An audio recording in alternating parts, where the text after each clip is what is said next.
Reddit, tell me your scariest glitch in the Matrix stories. When I was around 20, a few years ago, I kept having dreams about a woman with long black hair named Aurora. They were different dreams, but for some reason, her distinct face and name always ended up in them. It got to the point where I would wake up frustrated and confused, trying to Google her name or find out how I was connected to her. After a few months, she stopped showing up and I dismissed it, thinking my brain was just being weird. Fast forward a few years later, Halloween 2009, I'm in the car with a friend stopped at a gas station. I'm about to pull out and merge onto a highway when I get a phone call from a random number. So I stopped the car, but no one answered. There was a person behind me who grew impatient, honked at me, and then swerved in front of me instead of waiting for 2 seconds for me to move. Second they get on the highway, some silver Civic loses control of their wheel and crashes into the car that swerved in front of me. I called the cops and waited at the gas station for them to come. Turns out the drivers of both cars died. It 100% would have been me if I hadn't have got that phone call. Called it back a few hours later out of gratitude and curiosity. Rang 3 times and went to voicemail. Hi, you've reached Aurora. Please leave your name and number. Never had goosebumps like that in my life. Called it again the next day because I was that confused about the whole situation. Some woman answers and we get to talking. I tell her my entire story, including the dreams I had. She tells me she doesn't know how I got her number and that she never called me as far as she remembers. Weird. Ask her if she has a Facebook to confirm if she is in fact the woman in my dreams. Check her Facebook. And holy shit, it's her. If that's not a glitch in the Matrix, then I guess I'm just crazy.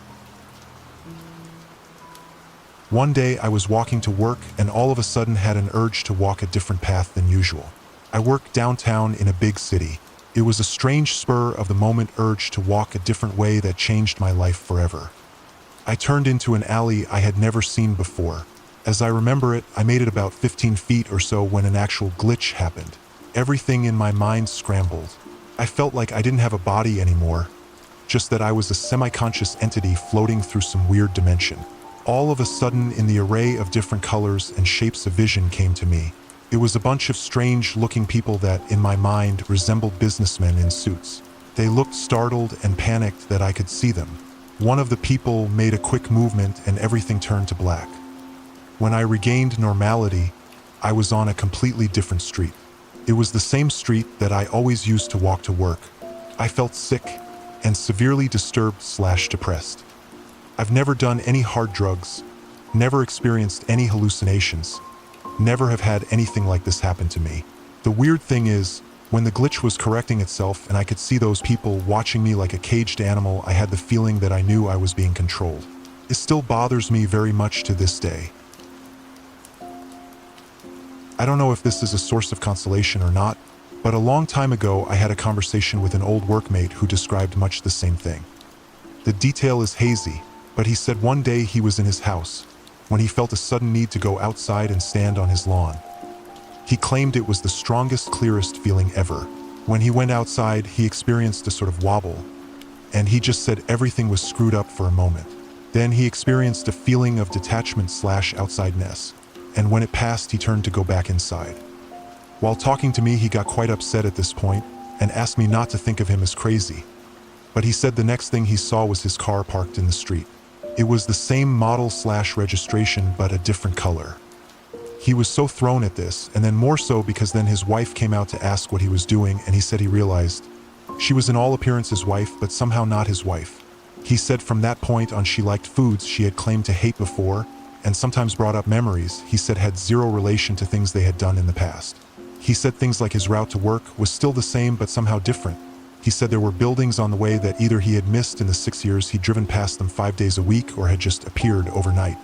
He even said some people he remembered from other departments in work had just vanished, and asking about them brought total incomprehension from other people. He was a totally regular, healthy guy, but he said he measured his life in relation to that afternoon.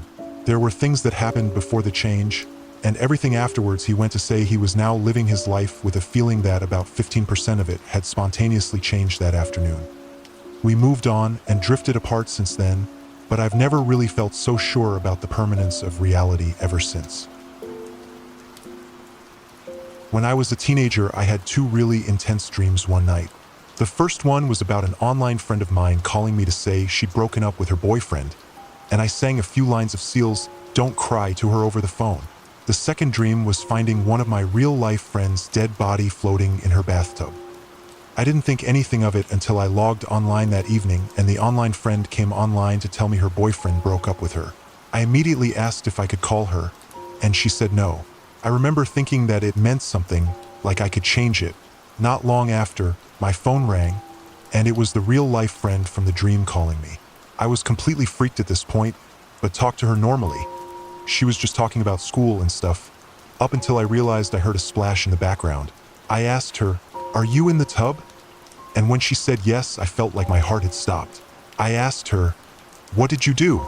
She didn't answer me right away, and then after a very long pause, she told me she'd taken an entire bottle of pills and chased it with mushrooms and vodka. She'd gotten scared waiting for it to hit her, so she had called me so she'd hear someone's voice. I hung up and called 911. By the time they got there, she was unconscious, but alive. Today, she's a mom to a beautiful little girl, and she's okay. One time I was monkeying around on the handrails of a balcony on the 4th floor of my building and fell off, as two of my buddies watched in horror. I remember seeing the concrete floor approaching as I fell head first and thinking, "Oh fuck, I'm gonna break my wrist." Next recollection is seeing my buddies yelling from up there, "Are you okay? Are you okay?" I look up and say, "What happened?" They did not see me actually hit the floor. They just ran outside and saw me already standing looking up. Not a scratch, not a bruise, nothing hurt. I don't remember hitting the floor, standing up, nothing. No memories exist for those 1 or 2 seconds. None of us three ever understood what happened, but we all saw it and agree on what happened. I knew someone that fell asleep drunk on a 3-story flat roof, which they rolled off of during the night. The doctors said the main reason he didn't break anything was that his body was in such a state of relaxation from the booze-induced coma he was in that he pretty much just bounced off the concrete.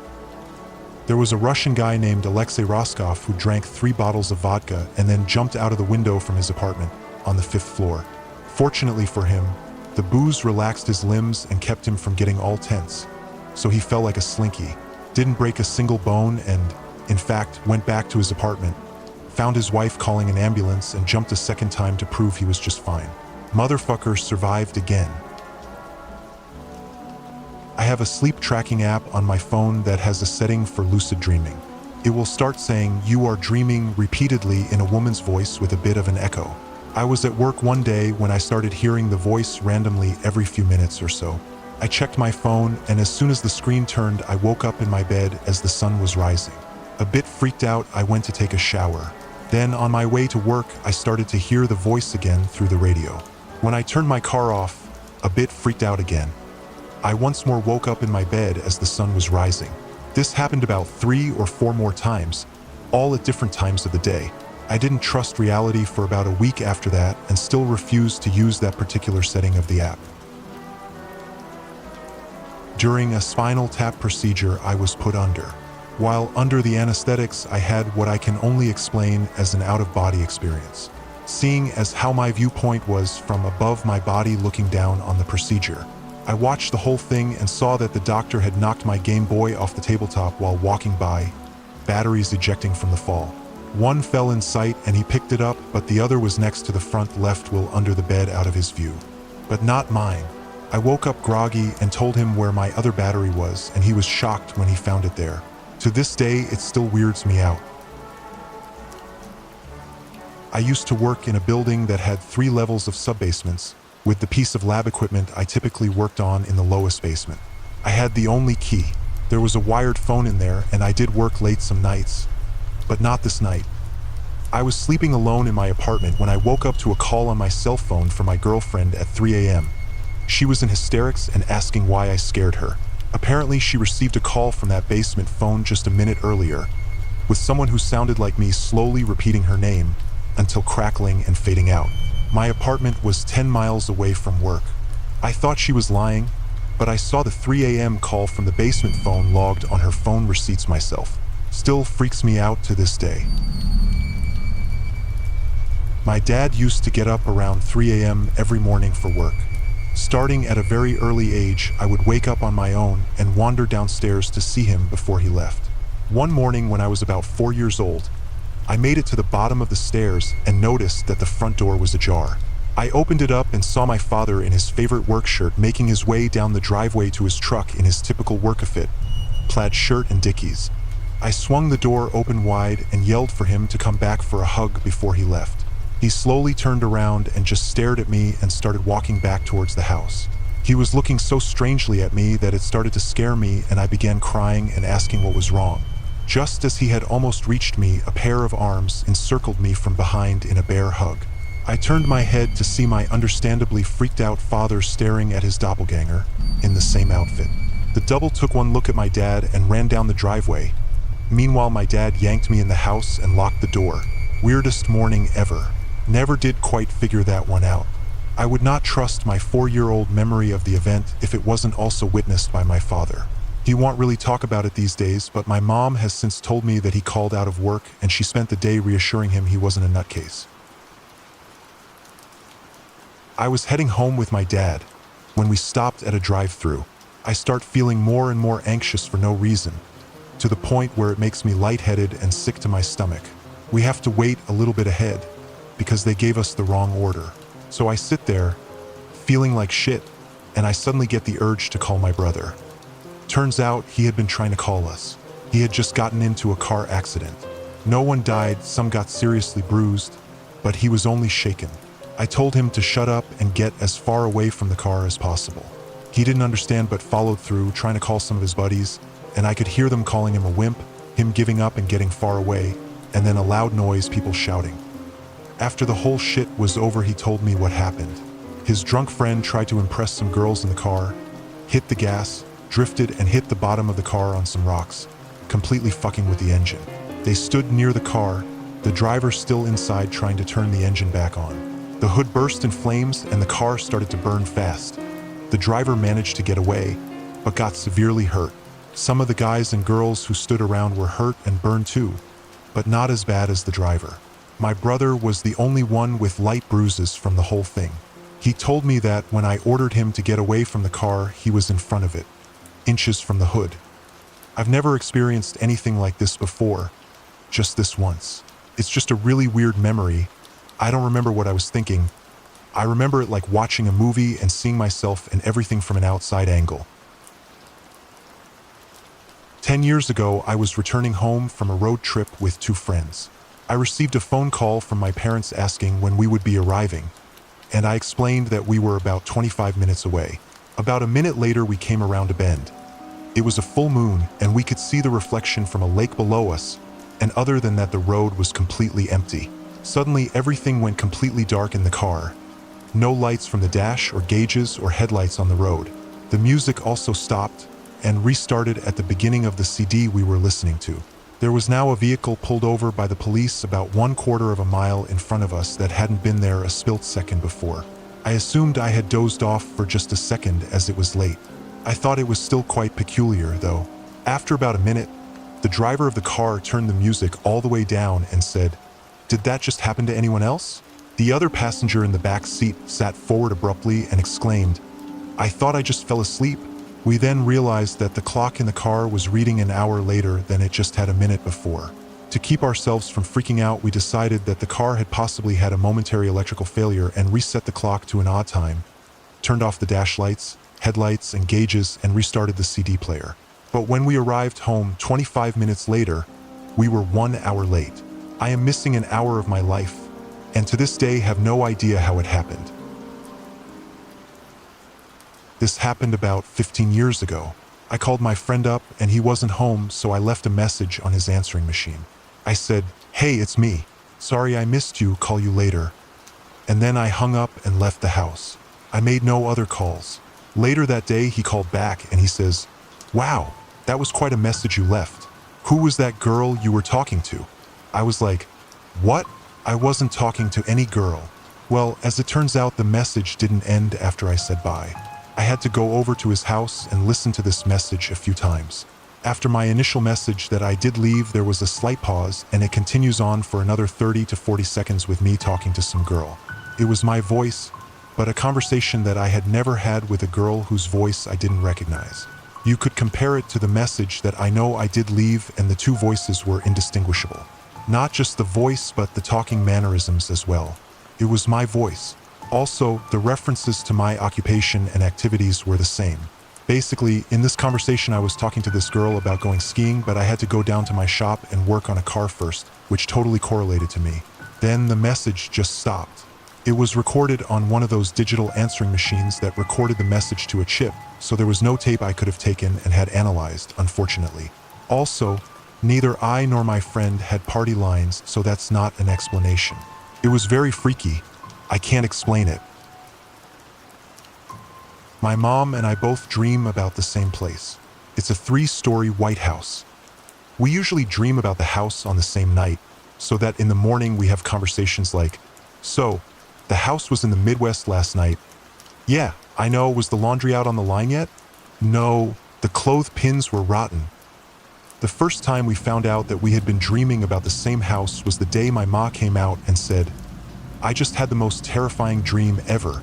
I was in a big, square, 3-story house in the woods, and I was just investigating it. I think I was going to buy it.